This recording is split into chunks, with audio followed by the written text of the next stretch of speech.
y'all know the rule. Turn your cell phone off. Everybody reach, grab, get it out of your purse.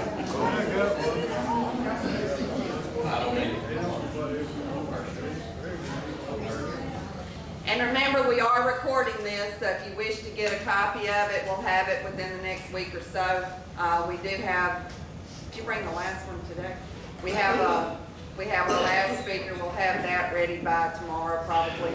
But we do have all of our speakers on disc. If you wish to get some of those, some of them are really, really good, and just have tons of people that come in from out of town that are interested in our history that buy those. So they are a good fundraiser for the museum and also a great way to save our oral history. We'll go over just a few things before we start tonight. Of course, this is our 43rd speaker since we started in 2007. We started with speakers. We started around the corner for those that aren't familiar with it. Then we moved over here. This is our 47th museum event. And those events include our September gala that we have here, our silent auction, and all those good things that we do have here. I know most of you got this in the mail, asking for money. I have not received one back from all of y'all with money. If you did not get one, as you leave, right there around the corner on that table, there's a whole basket full of them. So grab you 2 or 3 and just save them to send money throughout the year. They are, you can tell right now we've got air. Last month we didn't have air. Our air conditioners were stolen. That was a little bit of expense for us. Insurance did help out, but we do have air now. We don't have air in the other building. They will start on the roof tomorrow for the other building. That's a $23,000 expense right off the bat. So that's what we need money for ASAP, is to put this roof on. Like I said, they were going to start today, and I said, oh, no, you can't, because they would still be working on it right now. So they will be starting on that tomorrow. So be sure, and if you lost it, grab another one. We really do need y'all's help. And I know y'all have helped a ton already, and you're thinking, gosh, we help all the time. It's very much appreciated. Y'all just don't know how much it's appreciated. We get people coming in all the time from out of town, and they just go on and on and on about what a fabulous museum this is for such a small town. They just cannot believe how nice it is. And it is. It's very nice. I go in a museum, every place I go into whatever museum they have, and for a small town, and even for some larger towns, this is a very nice museum. So like I said, grab one. If you don't have one, we need the money for sure. Our project that we're working on, of course, Corlew and I are working on this. We've gotten some great Christmas stories in so far, but we need more. If you don't think you can write a story, just call me or come up here and I will ask you questions. And I'll put that, whatever you tell me, I will make a story out of what you tell me. I did that with Frank. Frank couldn't believe I made a story out of all that he told. But Marcus, I need you to do that for sure. But all of y'all, if you don't think you can write a story, just come up here, call me on the phone, something. I just need your stories. Corlew. What kind you want? Some of them don't know. It's a Christmas book we're working on. So it's your Christmas memories of growing up in Minden and Webster Parish.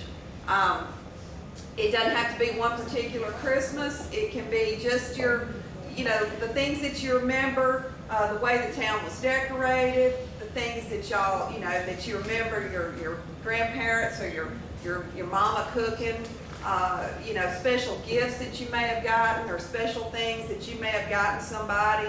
I know Ann Harlan did one about the Christmas dance that they used to have at the community house that the girls would host us. There's just tons of memories. And if you come up here and I sit and ask you questions, then you'll remember some of the things, because a lot of people say, oh, we didn't do much. Well, everybody did something. Everybody did something at Christmas, whether you didn't do much, but we'll make a story. Can you do it just on the telephone? Yeah, I can do it on the telephone. I'll ask you questions, and then if you've got pictures now, I'll need to try to get some pictures to go with it. And I've got some pictures, you know, to go with yours, Marcus, in our files probably.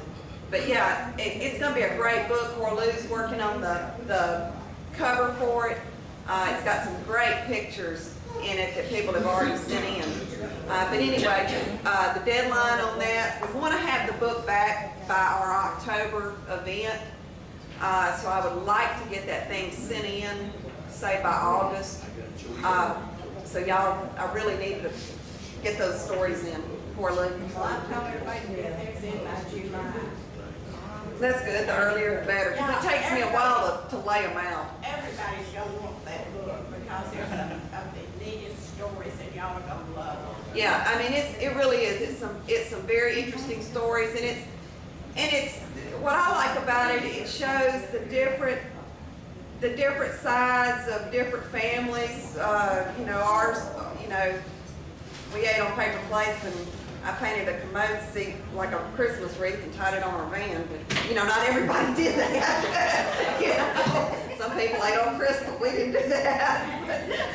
Some of them are funny, and some of them are very, very touching. They are. And like I said, some of them, I mean, I teared up on a few of them just punching them in.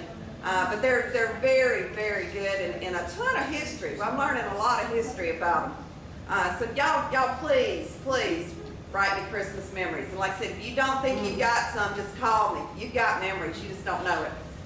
So, see. Now I'm gonna let Thad do our introduction, and I think I've said all I had wrote down to say. So Thad. Thank you. Thank you, Sheriff.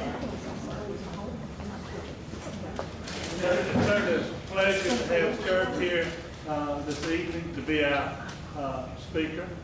My family and Sherb's family go back a long, long way. They've been friends through many, many generations. And my mother told me that my grandfather, R.H. Miller, introduced Mr. Hutton to Miss Webb. They were both from Alabama.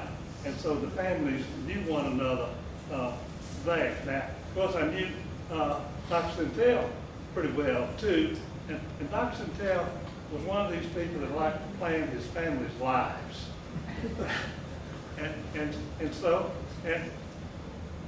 sometimes it worked out, sometimes it didn't, but he tried hard. And I know that he's been very happy to see how Sherb planned his own life. I don't think Dr. Sentell did that, but Sherb did a great job of doing it with all of the different things that he's done and is doing in his life. He's a very busy person. Of course, he's got his own private law practice, as well as a public law practice as a district attorney there. He was in the very active military, very different from my protecting the people from the Mexicans in El Paso and Juarez. He actually served in Iraq and Afghanistan. Iraq twice. Iraq twice there, and received Bronze Stars for that, and serving as an infantry officer, commandant of a platoon in the infantry, which would look like to me would be one of the most dangerous things that you could do in the military there. And in addition to, and I say got Bronze Stars, in addition to the heroic action, he's also made practically look like to be a full-time career of the military while having a full-time career here in Minden in his law practice. And in addition to that, he's been a civic leader here, serving as president of the Chamber of Commerce, on the board of the Citizens National Bank, on the Medical Center board. So I believe Dr. Sentell would have been proud of you, Sherb. Come up and have a new field, genealogy, so come and tell us all about that. Thanks, Pat.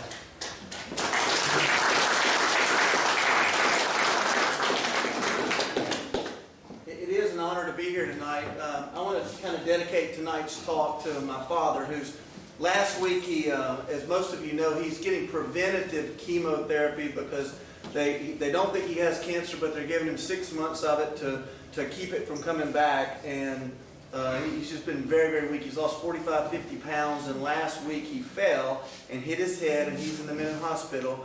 And he gave me much of the material over here, and really he loves our family genealogy, and so I just wanted to dedicate tonight to him.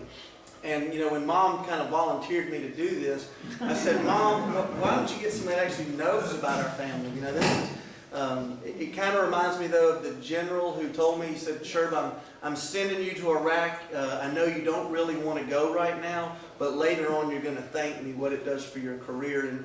And Mom, I do thank you because I have been fascinated learning about my family history. The last few nights I've been up to about 11:30 just reading more and more stuff to prepare for tonight that I found fascinating about you know, my family. And I called Mom today at 1:30. I shouldn't do that when Dad's in the hospital, but I called her today and said, now what day is it I'm supposed to speak at the museum? And she said, Sherburne. So here I am. And luckily there's a lot of people here who know a lot more about my family that can help if I get in trouble. So here's what we're going to talk about: the Webb family, the Hutton family, the Sentell family, and our connection with the Sherburnes, the connection to Governor Kennan, and then the Green family, my mom's side of the family. So first, the Webb family. They're originally from the southern coast of Wales, and the Webb history states that you go back to 1544, they held honorable positions, but it doesn't say exactly what those were when Henry VIII was king. Then in 1857, Dr. Stephen Moore Dickens Webb moved 15 miles north of Minden near Flat Lick, and the records indicate he was a member of the Methodist Church for over 50 years. And his son, Samuel Webb Jr., invented what was called the combined steam and hydraulic cotton press, which was down the hill there by the railroad tracks, and apparently you know, made some good money, because people always ask me, do you get any of that cotton gin money? And the answer is no. Wrong side of the Webbs. If there was any cotton gin money, I didn't see it. So my side of the Webb family is really Captain Junius Young J.Y. Webb moved to Minden around 1855, and he served in the Minden Blues. I was told he was a commander of the Minden Blues, but in my own research, I could only find that he was a first lieutenant in the Minden Blues. And they got their name, of course, because of the blue uniforms that they wore. But at the Battle of Bull Run in 1861, the South Carolinians mistook them for Union forces wearing that blue, and they got shot up with some friendly fire, and so they very quickly ordered the Confederate grays. Sure, excuse me, but my grandpa was in that battle. Very good. My grandpa. Awesome. So I know that J.Y. Webb was a member of that the Minden Blues infantry unit, but I'm not sure about which battles. And I think it's the record. I found records saying he was a first lieutenant in the Minden Blues. But I did find where he then commanded the Minden Rangers, which I wasn't familiar with the Minden Rangers, which was actually a cavalry unit from Minden as well. So J.Y. Webb is the first Webster Parish connections. And then his son, Samuel Grigsby Webb, married Sally Drake of Minden. So that's our relationship to the Drakes and to Claire Drake Moore, who I'm glad to see here in case I get in trouble on my history. But this is the 1110 Broadway house that was, and I think the photo on the left was taken sometime in the late 1800s, and then a more modern picture there of that home that Sam Grigsby Webb built. Well, Sam Grigsby Webb was known to be a crack shot, one of the best around. And my grandmother, Sally Hutton Sentell, tells the story when she was a little girl. She was listening out front to all the men talking, and how they were all laughing, saying, do you remember the time when Sam Webb shot out the light that they were using in the Methodist church getting ready for the election, and how she called him Cousin Bob, Cousin Robert Bob Dickens Webb, was the one who had organized to switch the ballot boxes at the Methodist church. And I'm told years later they actually found the ballots in the attic of Webb Hall, but that resulted in Chaff's Bull being elected the mayor in 1872 rather than a carpetbagger. But that's the story that my grandmother would tell when she was a little girl hiding in the bushes and hearing that story. And if I'm correct, Dad, that was your great-grandfather, is that correct? Right, that's right. Okay, so that's the connection to Mr. Not the Anderson. bull, the chaff. Correct.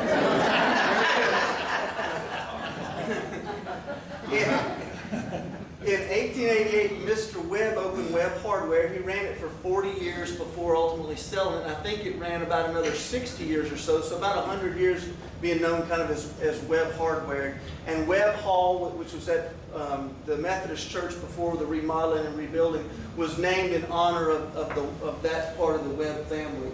So they were big Methodists. And then here's the house that Sam Webb built. It's on Broadway. It's got the for sale sign right now, I think, in front of it.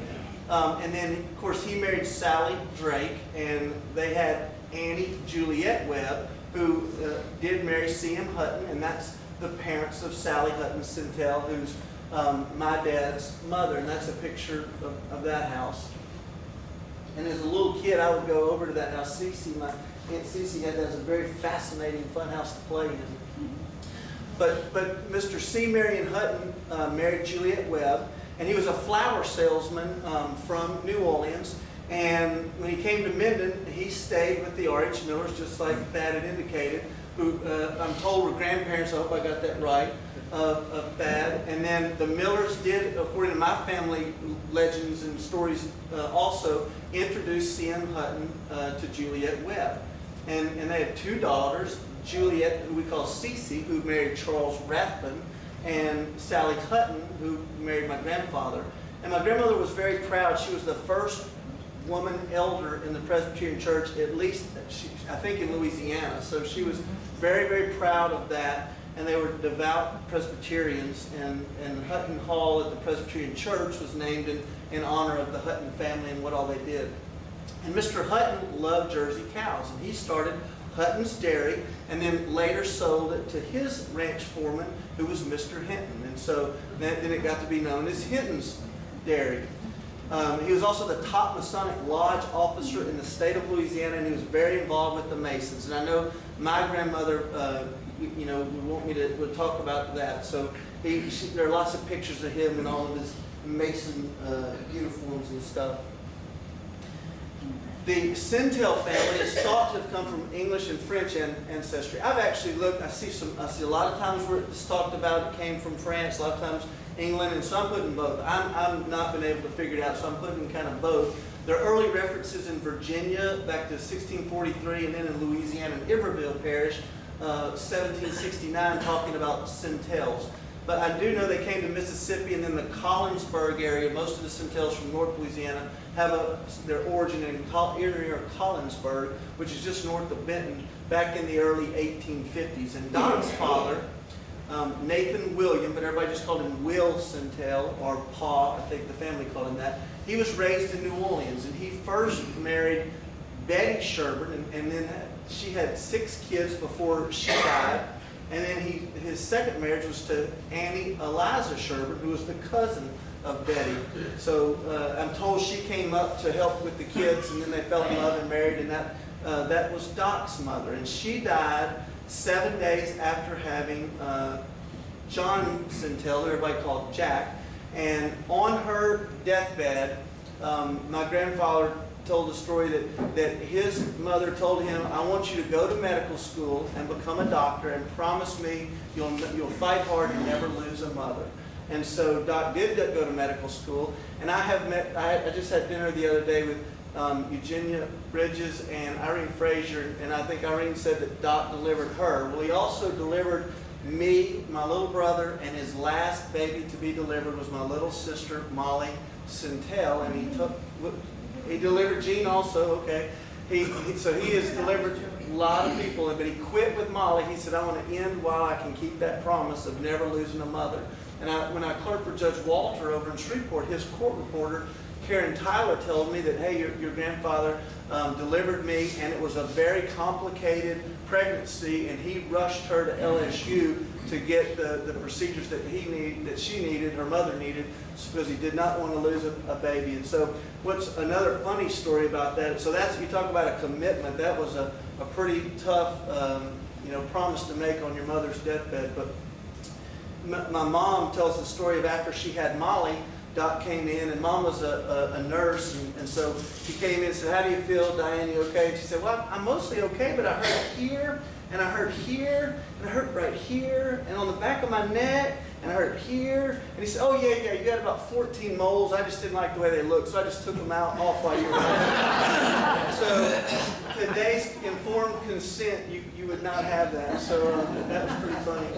But then another funny story about the family, talking about Will Sentell, is the family history reads this way, which I thought was kind of funny, that Annie Eliza Sherburne then came up to come help take care of the kids, and the family history says that she was, quote, "a warm and generous person, although she would never agree to marry Will." So, I guess he would have probably married a third one if she would have said yes. So that was pretty interesting.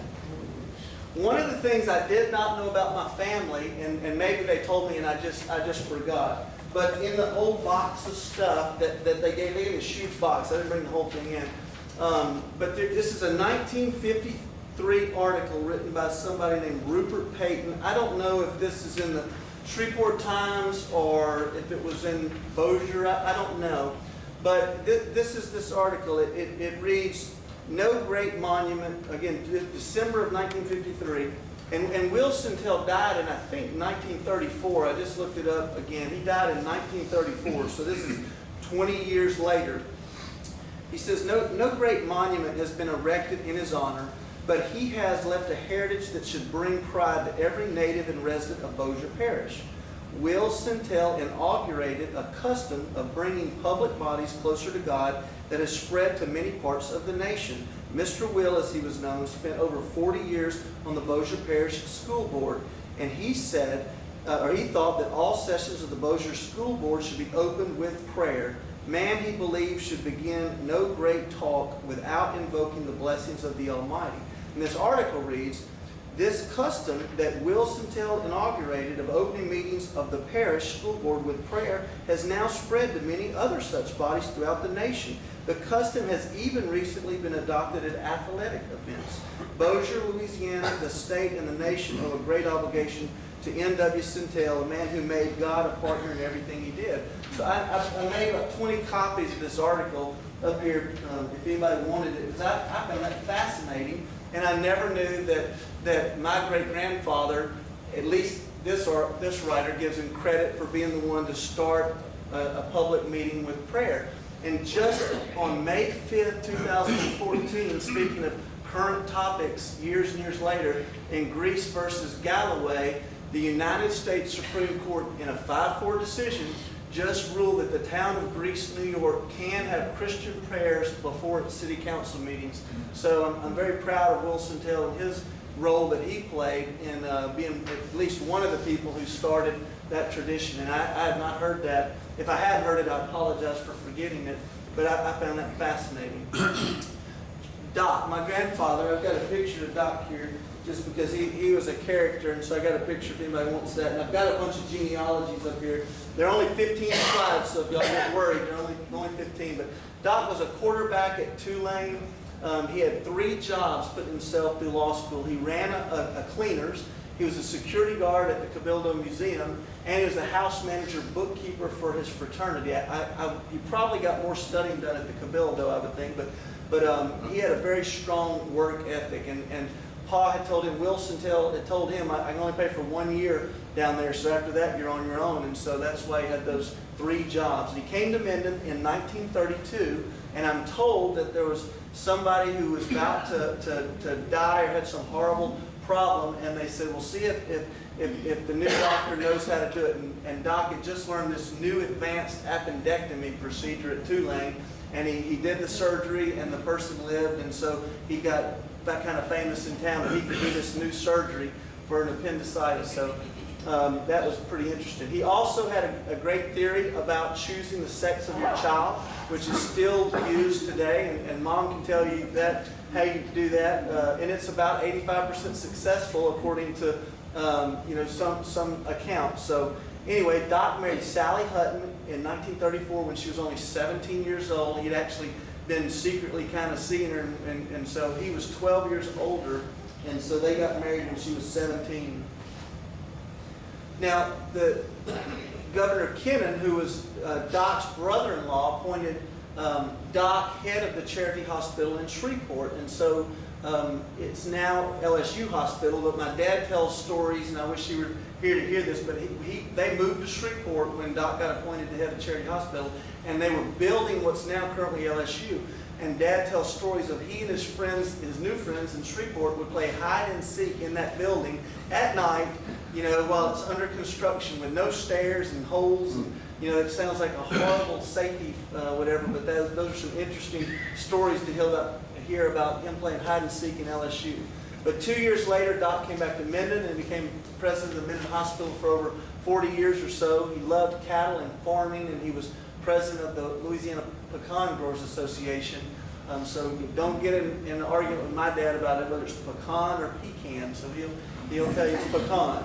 But Doc was a character. He had again 12 brothers and sisters, as I mentioned earlier. And this is a funny story. I'm told that in about 1955, Doc wasn't sure that Dad was going to have those same structure and goals, and so he decided he needed another son just in case, because he wasn't sure Dad was going to work out and make it. And so the family had a vote, and it was 2. Dad was in the minority. My grandmother voted, but he got Doc and the sisters. They outvoted him, and so my Uncle Webb came along, 14 years younger than Dad, and so that was the decision to have Webb. And so a lot of other mule stories that relate to Doc. One is that Doc would he'd get dressed up on a Friday night and go ride the Plain Dealing, which is about 3 miles away. And Paul would say, he'd say, "Son, I've got all these fine horses that are just so beautiful. Why do you go see your girlfriend? Why are you riding this mule to town?" And he would say, "Pa," he'd say, "it's 3 miles to Plain Dealing." He said, "That mule can run every step of the way, but your fine horses can't do that." So that kind of ended the story so Doc would ride that mule. And another one was funny, is I heard this one. It was actually at Haynes Exxon up on the corner. A mechanic came up and said, "I got a funny story for you." He was actually talking to Dad, but I was there, and he said, "When your grandfather," he said, and I don't remember what year or whatever, but he said, he pulled in one time at Peavy's garage, and he said, "I'm late for surgery. Can you help clean up the car?" And I said, "Sure, Dr. Sentell, I'll get it." And he said, I went and looked, and Doc, like Yosemite Sam is what I kind of related to Doc. He's gone, But that he said that he went to clean up the car, and there was a mule's head in the back seat, just severed, and so he cleaned up the car and everything. And Doc came back and he said, "Dr. Sentell, what happened?" And he said, "Well, I was on the way back from Homer, and I had emergency surgery, and this mule was on the side of the road, and I guess right as I passed, it jumped and it caught at the back window of the car." And he said, "I didn't have time to stop. I was late for surgery." So I can just imagine my grandfather just, up, and just kept going. And so that was just a fascinating story. He just pulling in and saying, "Can you clean it up?" with no explanation. So that was pretty funny. Our connection to the Sherburnes. For those of you who don't know, Sherburne is a surname, and so I'm Charles Sherburne Sentell III, but the Sherburnes and the Sentells had an affinity for each other. The Sherburnes lived in the plains just north of Baker, which is just a little bit north of Baton Rouge down there. If you on 190, you can still see the Sherburne Wildlife Management Area, which is another part of those Sherburnes. And they kept intermarrying each other according to the family stories. You just saw earlier, I talked about how Will Sentell had married 2 cousins. Well, also, not only Will Sentell and G.W. Sentell, they actually married Sherburne sisters. And in those cemeteries in South Louisiana, you'll see lots of Sentells and Sherburnes back and forth. And Buck Gladden, Dad's cousin, would always say, if the parish had not finally built a bridge across that bayou so they could escape, we'd all have problems. But obviously that bridge wasn't built in time. So here we are. And an example, Dad talks about this. When he was at Baton Rouge at LSU, in his own fraternity at that time, there was Charles Sherburne Sentell Jr., Harry Sherburne, Charles Sentell Kennan, and John Sherburne Jack Sentell, and the pledges had a tough time, trying to figure out who was who among those Sherburnes and Sentells. So here's our connection to Governor Kennan. Doc's sister, Eugenia, married Robert Floyd, who everybody called Bob Kennan, who moved to Minden after he and Eugenia graduated from Louisiana Tech, and he became governor in 1952. And so Eugenia Bridges is the daughter of Annie Lou, who everybody called Tutter, and that was one of Will Sentell's daughters, Doc's sister. And so when he got elected governor, he moved to Baton Rouge, and so he was my grandfather's brother-in-law, and so my father's uncle by marriage, and so I guess that makes it my great uncle or uncle first removed, I'm not sure. But they had 3 sons, Robert Floyd Jr., Dr. Charlie Kennan, and Kenwood Kennan. So that's the connection to the governor and the Sentells. The Green family, my maternal grandmother, Vasta Smith, was born in Farmerville, Louisiana, and she came to Minden at the age of 17 and after putting herself through school, but she and my grandfather dated for 7 years. And she taught at Richardson for years and years and years, but I'm going to let somebody else do the Smith lineage because that's a tough one. I'm barely getting the Sentells, Sherburnes, and Huttons and Webbs, so I'm going to let somebody else do that one. But the Green side of my family roots go back to about 1787 in South Carolina, and in 1847, John Green moved his family from Mississippi to the Minden, Claiborne Parish area. And the family history says that John and his wife Elizabeth Roden had at least known children. Usually you see that for a man, but this one said, but he and his wife had at least 11 known children. And one of those was John Henry Green, which was my mom's grandfather. And he worked, he worked on the railroad and used to live right across, when I was little, he lived right across, he and Mama lived right across from the front of what's First Baptist Church right there. And when he was younger, he fell in love and eloped with a Cherokee Indian girl in Shongaloo, snuck her out of the house and married her. And Alice Beecham's mom's grandmother, he was Captain Beecham, and Captain Beecham was known as the Mule Whisperer in the Civil War. I haven't been able to find out much else about him, but he was known as the Mule Whisperer, and the family indicates, the stories indicate that he was amazing at being able to train a mule, which is apparently pretty hard to do. My grandfather, Carlos Stanley Green, Mom's mother, he came to Minden in 1944 as the funeral home manager. And so, again, we got a hide and seek thing going here. Mom is a little kid, which she and her friends and sisters, they would all play hide and seek in the funeral home until one night, it probably was my Uncle Stan, actually hid in a coffin. And so when he popped out of that ended, somebody started yelling, something happened, they got caught, and so they couldn't hide and seek in the funeral home anymore. So Carlos and Ed Kleiniger in 1957 established the Gardens of Memory, and my grandfather did that because he was saddened that so many cemeteries had gotten run down and they didn't have upkeep, and so he created the Gardens of Memory. When he designed it, was so that it would always have a perpetual fund for maintenance, so that people would always see everything was well maintained. And so later he and Ed Kleiniger bought that, or he bought into the funeral home and then eventually it was sold until now it's Rose Neat. But again, it doesn't hurt to have a governor in the family. So Governor Bob Kennan appointed Carlos Green to, and I haven't been able to vet this, if he actually was the head of the Louisiana Life and Fisheries or just a real high position. But the bottom line is, my grandfather got tired of the deer. He was a big hunter and fisher, and he wanted big deer. And he said, we got to get some big deer. So he's the one that went and got the blue bucks from Wisconsin in the 1950s and brought them in to Louisiana. That was his program. And there were rumors, and he'd giggle about it, the rumors of, it was sad that they had these mechanical breakdowns in North Webster and Claiborne Parish, and they'd have to let the deer go earlier than when they were supposed to. They're supposed to go to these wildlife management areas, but Carla somehow had these things planned, and so we have a couple trailers at least of these big Wisconsin bucks released here locally. So he was also a crack shot. My dad tells the story of going hunting with Carlos would take one box of shells to go dove hunting, and Dad would be like, "That is ridiculous. Doves are hard to hit. You need enough more than one box." And he, and that day Carlos got 23 doves with his one box of 25 shells. So he was a pretty good shot. One box was plenty. So some of the closing stories. So we have some 7-year dating themes.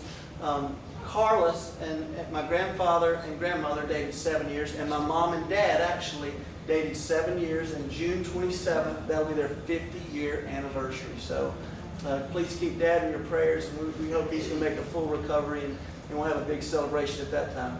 So the last story I'm going to leave you with is when Gardens of Memory was first being built, it didn't have that front gate on the front of it, and so Mom and Dad decided to go parking out there.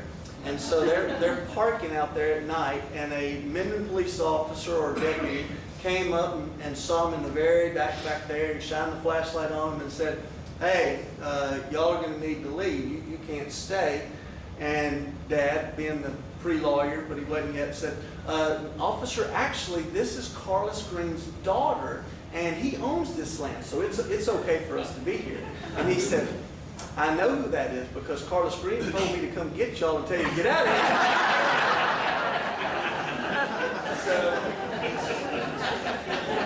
So Gardens of Memory has special memories for us. So it has been a pleasure. If y'all have questions, I've got some smarter people here now that can help me with those questions. Connection with the hospital. Connection with the hospital, okay. Doc, there's a famous case of Sentell V. Richardson that I studied in law school. Doc, when he came to town, and I don't know exactly when, but started buying up shares of the hospital. And I don't remember who all was involved, but there's a famous case of he got another doctor to buy some shares secretly for him, and then he ended up with a 51% ownership of the hospital. And so people would say Doc owned the hospital. I think he just owned 50-something%, but he had enough to do what he wanted. And so, I've heard stories today, even of,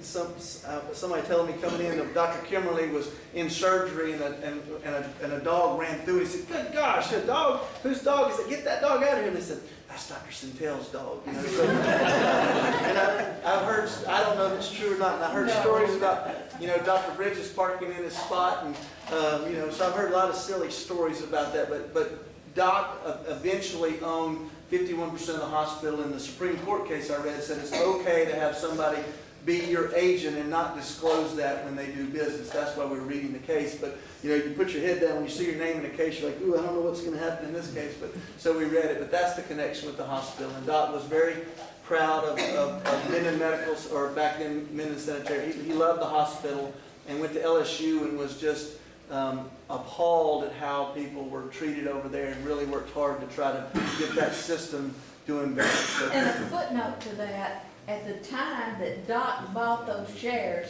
the person that was in charge of the hospital, I cannot remember who it was, there were two of them, and they would let no other doctors coming into Minden practice in the hospital.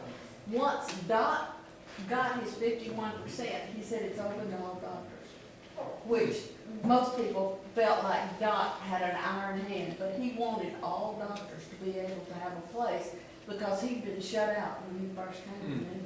Another funny story I'll tell you, since I see Jack Montgomery here, is Dad would always say, I go to law school to help Dad out, and Doc would always get some other lawyer because he didn't think I knew enough yet, So Doc had asked Jack to come see him, and so Jack came to Doc's clinic and sat down, and the only thing I can think of is it reminds me of what must, chess people use a clock like that, but Jack tells the story of sitting down to say, Dr. Sentell, I'm here about blah, blah, blah, and Doc says, okay, and he reaches over, he starts his little clock, and is dictating into some, I didn't even know they had dictate machines back then, Jack, but apparently we did. But Jack says, like, this is Dr. Sentell, I'm having a meeting with Jack Montgomery about blah, blah, blah, blah. And so they finish talking, and Doc hits his clock and turns it off. And Jack says, well, Doc loved politics, and so he wanted to talk about politics. So he starts asking Jack questions about politics. And Jack stood up and boop, started that clock again.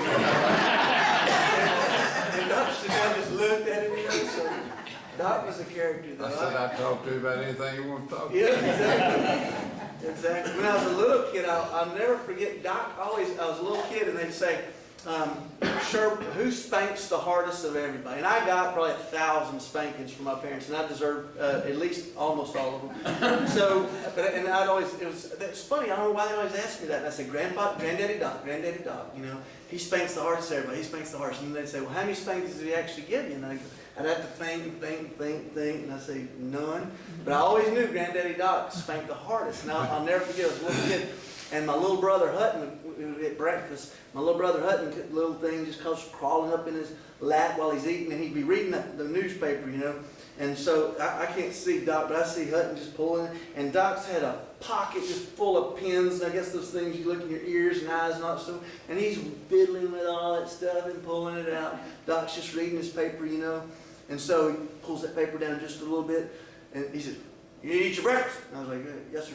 So I'm sitting there, and I thought to myself, I hope he doesn't kill my little brother, And then I did something, and he always had this paper, and he'd whop it. He'd whop that paper, and that would scare me. He never hit me with the paper, but he would whop that paper. I'd be jumping on his couch or something, and he'd come back, whop, sit down, boy. Yes, sir. I was scared to death. So Doc was a character that I remember. A lot of silly stories about Doc. I remember seeing, I think, Chase Webb out of the house one time for not putting the top on the toothpaste tube or something. So it was, he was a character.